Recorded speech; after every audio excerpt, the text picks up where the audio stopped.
కొత్త బైకర్స్ గురు పాత బస్తీలో రైడ్స్ షురు. పూర్తి వివరాలకు చదవండి రేపటి సాక్షి దినపత్రిక. తిరుమల లడ్డూ వివాదంపై సుప్రీంకోర్టులో మరో పిటిషన్ దాఖలైంది. ప్రసాదం లడ్డూలో జంతువుల కొవ్వు కలిసిందన్న చంద్రబాబు వ్యాఖ్యలపై దర్యాప్తు చేయాలంటూ ప్రముఖ న్యాయవాది మాజీ ఎంపీ సుబ్రహ్మణ్య స్వామి సర్వోన్నత న్యాయస్థానంలో పిటిషన్ వేశారు. చంద్రబాబు నిరాధార ఆరోపణలు చేస్తున్నారని పిటిషన్లో పేర్కొన్నారు.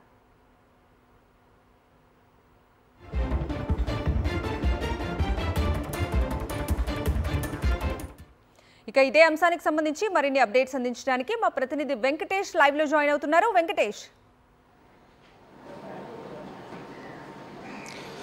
తిరుమల లడ్డూ వివాదం సుప్రీంకోర్టుకు చేరింది. ఈ అంశంపైన దర్యాప్తు జరిపించాలని ఫైర్ బ్రాండ్ మాజీ కేంద్ర మంత్రి సుబ్రహ్మణ్య స్వామి సర్వోన్నత న్యాయస్థానంలో పిటిషన్ దాఖలు చేశారు.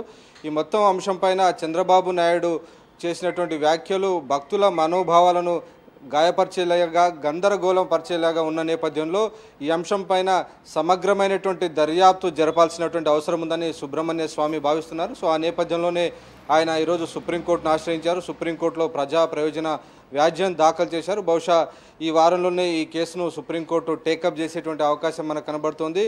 ఈ లడ్డూ ప్రసాదాన్ని తయారీకి సంబంధించినటువంటి నెయ్యిలో కల్తీ జరిగిందని, అడల్టరేషన్ జరిగిందని, రకరకాల ఇతర ఇంగ్రీడియంట్స్ కలిశాయని చంద్రబాబు నాయుడు చేసినటువంటి వ్యాఖ్యలు అన్సబ్స్టాన్షియేటెడ్గా ఉన్నాయనేది ప్రధానంగా సుబ్రహ్మణ్య స్వామి చేస్తున్నటువంటి వాదన. సో ఈ నేపథ్యంలో ఈ గందరగోళానికి, ఈ ఆధారం లేని ఆరోపణలకు సంబంధించినటువంటి వ్యవహారం పైన తెరదించాలంటే ఖచ్చితంగా సుప్రీంకోర్టు దీనిపైన ఒక నిర్ణయం తీసుకొని ఆ మేరకు కేంద్ర ప్రభుత్వానికి తగిన ఆదేశాలు ఇవ్వాలని, ఈ అంశంపైన కేంద్ర ప్రభుత్వం సంస్థలు దీనిపైన దర్యాప్తు జరపాల్సినటువంటి అవసరం ఉందని, లేదంటే సుప్రీంకోర్టు పర్యవేక్షణలో దీనిపైన ఒక దర్యాప్తు జరగాల్సినటువంటి అవసరం ఉందని సుబ్రహ్మణ్య స్వామి అభిప్రాయపడుతున్నారు. సో ఆ నేపథ్యంలోనే ఈరోజు ఆయన సుప్రీంకోర్టును ఆశ్రయించారు.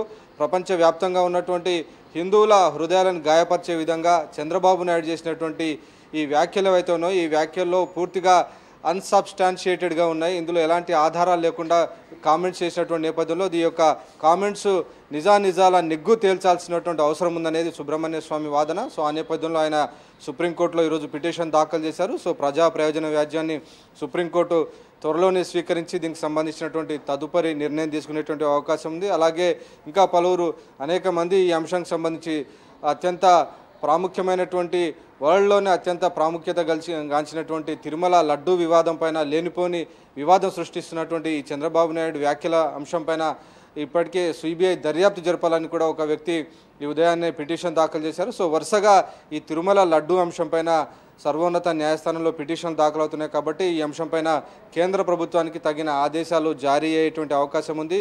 ఈ వివాదానికి సంబంధించి ముందుగానే ఒక కంక్లూజన్కి వచ్చి దీంట్లో రకరకాల జంతువుల కొవ్వు కలిసిందని ఒక రిపోర్ట్ ఏదైతే ఇచ్చారో సో ఇవన్నీ కూడా దీనికి సంబంధించినటువంటి వ్యవహారం పైన నిజాలు నిగ్గు తేలిస్తేనే ఖచ్చితంగా అన్ని విషయాలు బయటకు వచ్చేటువంటి అవకాశం ఉందనేటువంటి అభిప్రాయం అందరిలో ఉంది. సో ఆ నేపథ్యంలోనే సర్వోన్నత న్యాయస్థానం దీనిపైన జోక్యం చేసుకొని తగిన ఆదేశాలు కేంద్ర ప్రభుత్వానికి ఇవ్వాలని సుబ్రహ్మణ్య స్వామి కోరుతున్నారు.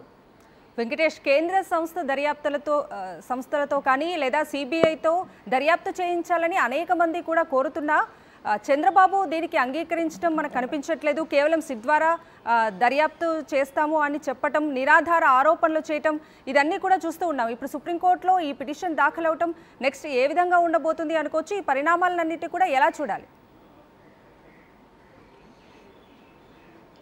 నిజానికి రాష్ట్ర ప్రభుత్వం ఒక సిట్ ఏర్పాటు చేస్తాం ఈ అంశంపైన అని చెప్పినప్పటికీ చంద్రబాబు నాయుడు ఈ అంశంపైన 2 రోజుల కిందటే దీనిపైన తీర్పు చెప్పారు. ఈ అంశానికి సంబంధించి వైఎస్ఆర్సీపీ ప్రభుత్వంలో ఇదంతా జరిగింది ఆయన నేరుగా ఆరోపణలు చేసినటువంటి నేపథ్యంలోనే ముందుగానే చంద్రబాబు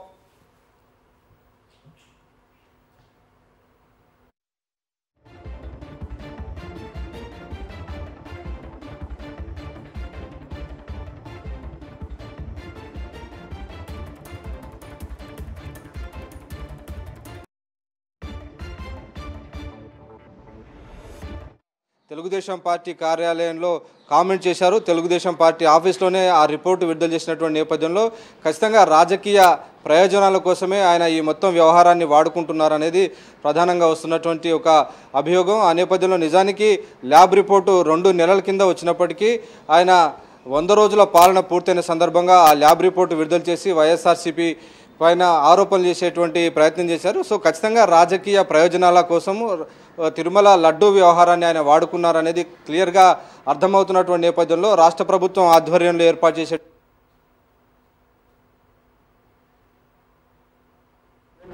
దర్యాప్తు సంస్థలు కానీ కేంద్ర ప్రభుత్వం కానీ లేదంటే సుప్రీంకోర్టు పర్యవేక్షణమైనటువంటి సంస్థల ద్వారా విచారణ జరిపితేనే ఇందులో ఉన్నటువంటి నిజాలు వెలుగు చూసే అవకాశం ఉందనేది చాలా మంది భక్తుల యొక్క వాదన. అందులో భాగంగా శ్రీవారి భక్తుడైనటువంటి రైట్ వెంకటేష్, థ్యాంక్ యూ. ఇక తిరుపతి లడ్డూ వివాదంపై సుప్రీంకోర్టులో పిటిషన్ దాఖలైంది. సురేష్ ఖండేరావు పిటిషన్ దాఖలు చేశారు. ఈ వివాదంపై సిబిఐ లేదా కేంద్ర ప్రభుత్వ ఏజెన్సీలతో దర్యాప్తు జరపాలని వినతి చేశారు. ఇదే అంశానికి సంబంధించి పూర్తి అప్డేట్స్ని మా ప్రతినిధి రవీందర్ అడిగి తెలుసుకుందాం. రవీందర్,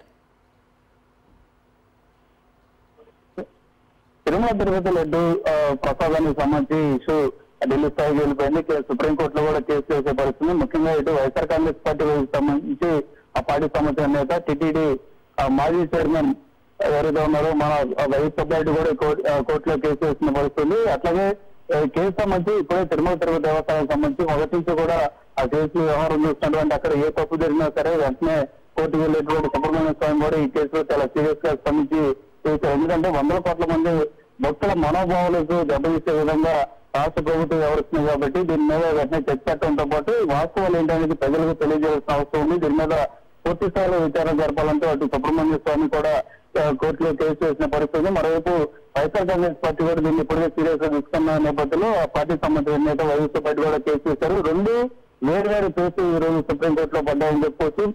ముఖ్యంగా ఈ లడ్డు వ్యవహారానికి సంబంధించి జరుగుతున్నటువంటి చంద్రబాబు ఏకమైన విచారణ చేయాలని సుబ్రహ్మణ్య స్వామి సుప్రీంకోర్టును విజ్ఞప్తి చేశారు. అట్లాగే ఈ కేసు పర్యవేక్షణ కూడా పూర్తిగా సుప్రీంకోర్టు పర్యవేక్షణలోనే జరగాలనేది కూడా సుబ్రహ్మణ్య స్వామి వేశారు. ఎందుకంటే ఆంధ్రప్రదేశ్ లో ఇక్కడ ఒక కమిటీ వేసి రాష్ట్ర ప్రభుత్వ స్థాయిలో జరిగితే చంద్రబాబు ఏ విధంగా ఈ కమిటీలను మేనేజ్ చేస్తారనేది అందరికీ తెలిసింది. పైగా ఇక్కడ రాష్ట్ర ప్రభుత్వం చంద్రబాబు చేతిలో ఉంది. చంద్రబాబు అసలు మొత్తం వివాదానికి కారణమయ్యారు. ఆయన వ్యాఖ్యలే దీనంతటికీ కారణం కాబట్టి ఇంకా విచారణ ఏ విధంగా జరుగుతున్నది చాలా స్పష్టంగా అందరికీ తెలిసిందే. కాబట్టి ఈ విచారణను పూర్తిగా సుప్రీంకోర్టు పర్యవేక్షణలోనే జరగాలనేది సుబ్రహ్మణ్య స్వామి ఉద్దేశం. ఆ నేపథ్యంలోనే సుప్రీంకోర్టు కూడా అదే విధంగా ఆయన కోరారు. ఇక సుప్రీంకోర్టు సంబంధించినటువంటి రిటైర్డ్ జడ్జితో విచారణ జరపాలని ఇంకొక పిలును వైఎస్ సుబ్బారెడ్డి కూడా వేశారు.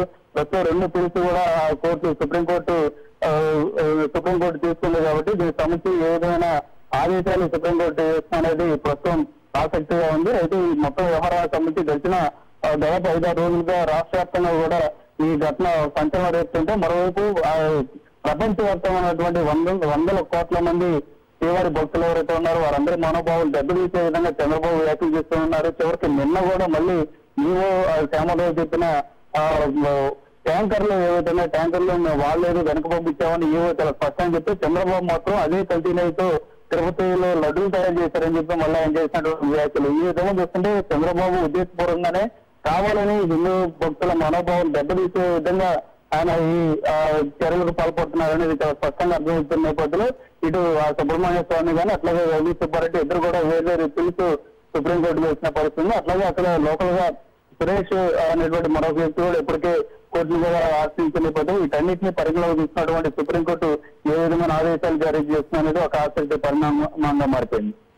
Right Ravinder, thank you.